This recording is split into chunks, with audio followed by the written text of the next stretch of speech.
I, 28F, didn't apologize to my sister, 25F, when I got engaged, 6 weeks after she did. My sister, 25F, and I, 28F, had always been on good terms, but that stopped a couple of months ago and I want to know if I've done something wrong. My sister and her fiancé got engaged this summer, right around Father's Day. She FaceTimed me right afterward to tell me the news. It was a surprise, even for her, but my boyfriend and I were truly happy for them and congratulated them on their engagement. After the FaceTime call, my boyfriend told me that he felt a little disappointed because he had been planning to propose to me a month earlier while we were on vacation, but the vacation got cancelled due to COVID. I reassured him that I was excited for his proposal, whenever it happened. Fast forward a month and a half, to the end of July, my boyfriend and I were staying for a couple of months at my parents' summer place, where my sister has been living for the past several years. My boyfriend found out that his grandmother was not doing very well, so we booked flights to go see her ASAP.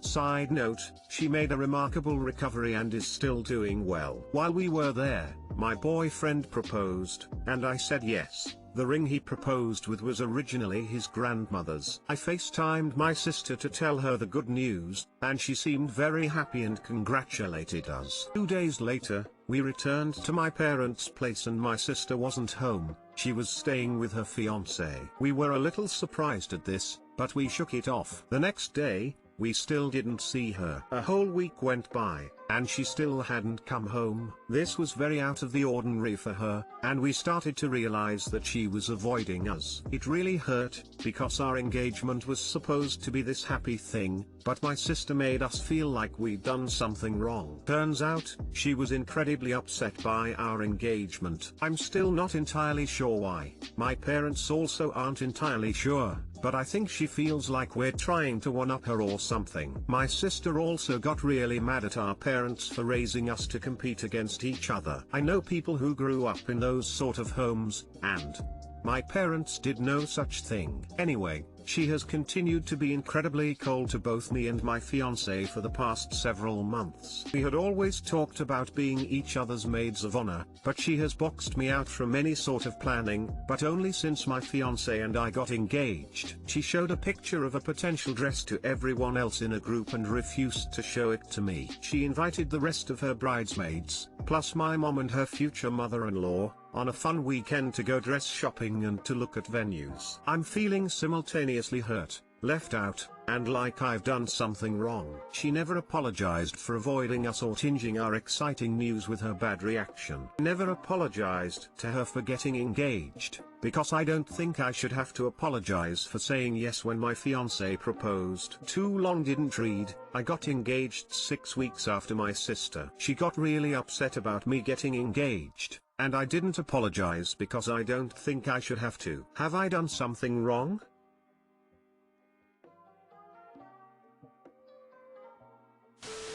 You did nothing wrong. Your sister is being incredibly selfish and petty. They don't own an entire chunk of time where they are the only ones allowed to have exciting things happen to them. Good lord, she's a drama llama.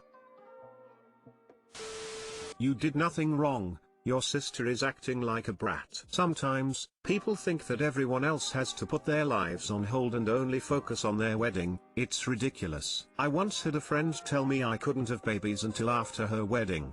She had a 2-year engagement. Something about wedding planning makes some people super entitled. Just try your best to enjoy your own engagement and hopefully she'll soon realize she's being unfair. Why the hell should you apologize for having your own fucking life? Your sister is acting weird. It's not like your boyfriend proposed in the same day, week or month. She doesn't own the year. I don't understand why she can't be happy for you. You don't owe her an apology, she's being selfish and childish. She owes you an apology for not being happy for you. My 24F roommates, 25F, 24F, hate my cat, 10M. We are currently quarantined together. I made it loud and clear that I would be moving in with a cat when we all moved in together. one of the two roommates, let's call them G and B for short, had already met the cat too. I also made it clear the cat is ill, although the only real consequence to this is medical expenses, and it only concerns me. They both agreed to this. G and B became really good friends, whereas I'm pretty good friends with B but have sort of an awkward roommate relationship with G.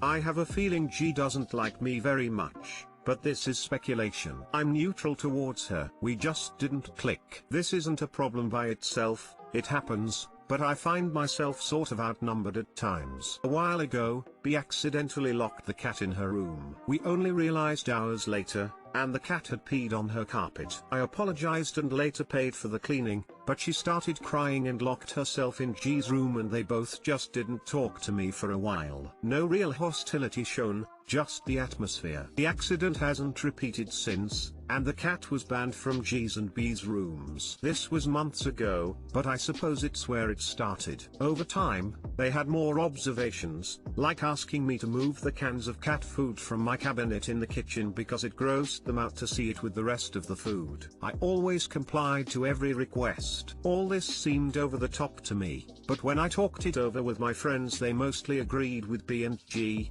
so I thought I'm just biased because the cat is mine. Now that we're in quarantine, I keep overhearing them complaining about the cat, and almost every day I get a complaint about something. Today I woke up and I had a string of messages from G saying I should keep the cat locked in my room because it annoys her to hear him meow, and that she put the litter outside. It was raining, because it smelled. I cleaned it yesterday. I suppose the cat pooped during the night. I feel like she crossed a line, but mostly I'm just tired of this. I moved the cat bowls from the kitchen to my room, and I suppose if needed I will move the litter to my room, but I'd really rather not. It's currently in the closet room where we keep cleaning supplies. What should I do? Question mark. Too long didn't read. Roommates, one in particular, can't stand my cat for doing cat things. I tried to make this better but now I'm just annoyed and don't know what to do.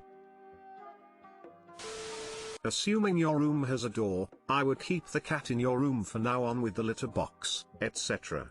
until you can find a new place to live. These roommates also have no idea how to take care of a cat. I mean seriously, they objected to the cans of cat food being in the cupboard? That is ridiculous. Were they afraid they might mistake one for tuna and make a cat food sandwich? In the future when looking for places to live and roommates, check if your roommates have lived with cats before and what their experiences and concerns were. I would stay away from anyone that has never taken care of a cat, even though you will be taking full responsibility for its care. The amount of slack you would have gotten from a cat lover is way more than someone who has no cat experience.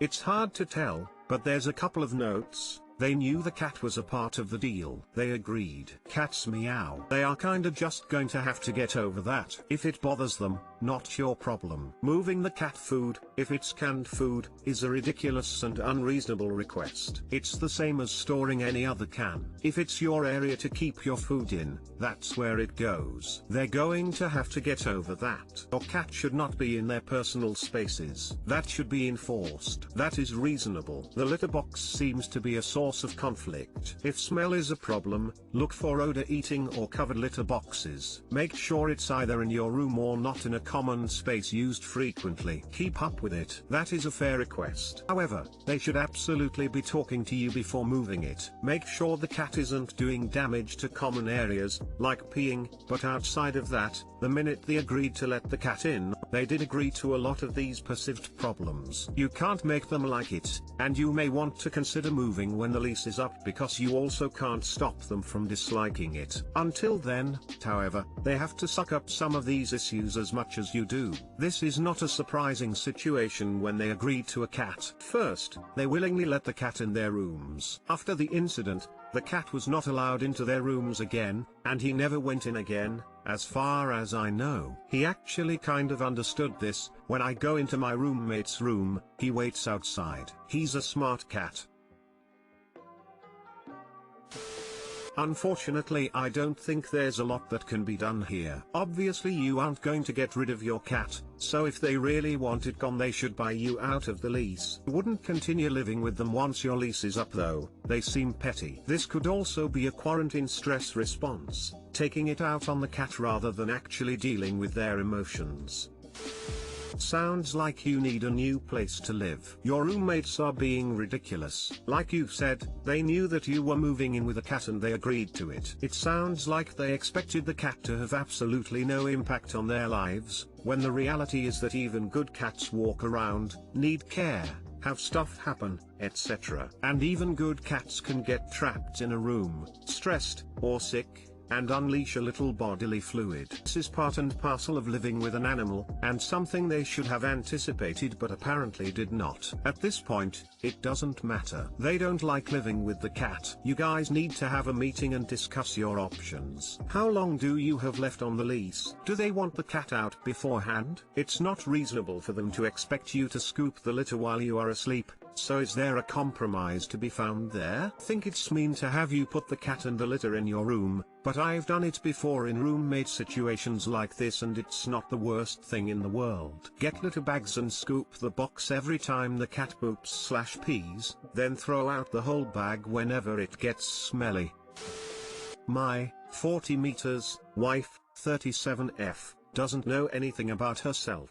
How can I make good decisions for us? My wife and I have been married for almost 15 years. For the most part, we have had a great relationship. Rarely argued, we have found fulfillment in our personal and work lives. We haven't had any major struggles for the most part. But now, over the last few years things have deteriorated. I've always encouraged my wife to speak up and speak her mind, and we do pretty good at discussing decisions before making them together. But at this point my wife seems to have lost her ability to give a yes or no answer for small or big things, and this leads me to constantly making wrong decisions, and her being unhappy. Which grocery store do you want to go to? I don't know. Then when we are in there shopping, man, I hate this shop, they never have what I want, I can't believe you like coming here. She still, fortunately, has the ability to tell me when she doesn't like something. And as we have gotten older, our likes and dislikes have changed. So for instance, there may be something in bed that she will tell me, you know, I don't really like when you do that anymore, it doesn't do anything for me. So that's good,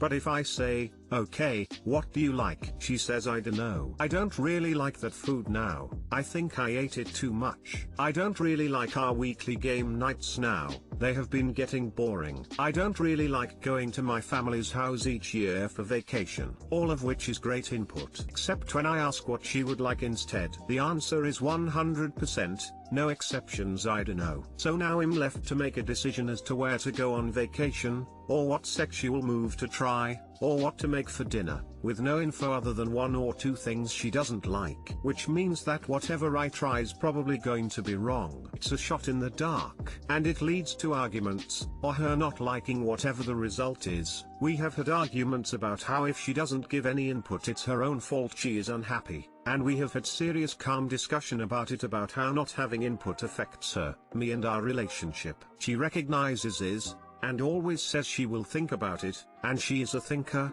but never comes to a conclusion. And if I bring it back up again, she gets upset that I pressure her, or keep asking the same questions when I know that she doesn't know the answer, etc. It's super frustrating to her too, to not be able to come to a conclusion of whether she likes something or not, so I feel bad for her. I know Reddit loves to suggest how everyone needs therapy, so for the record, we tried that. 2 different ones. Neither thought there was anything seriously wrong, and neither prescribed any meds. They gave her exercises in decision-making skills, or how to make pro/con lists, etc. So far, nothing has really helped. She doesn't seem to have any idea anything about herself. Too long didn't read. My wife doesn't know what makes her happy. She knows what she doesn't like, but refuses to give any input on what she does like. This leads to her being unhappy with almost every one of my decisions. How can I help make better decisions?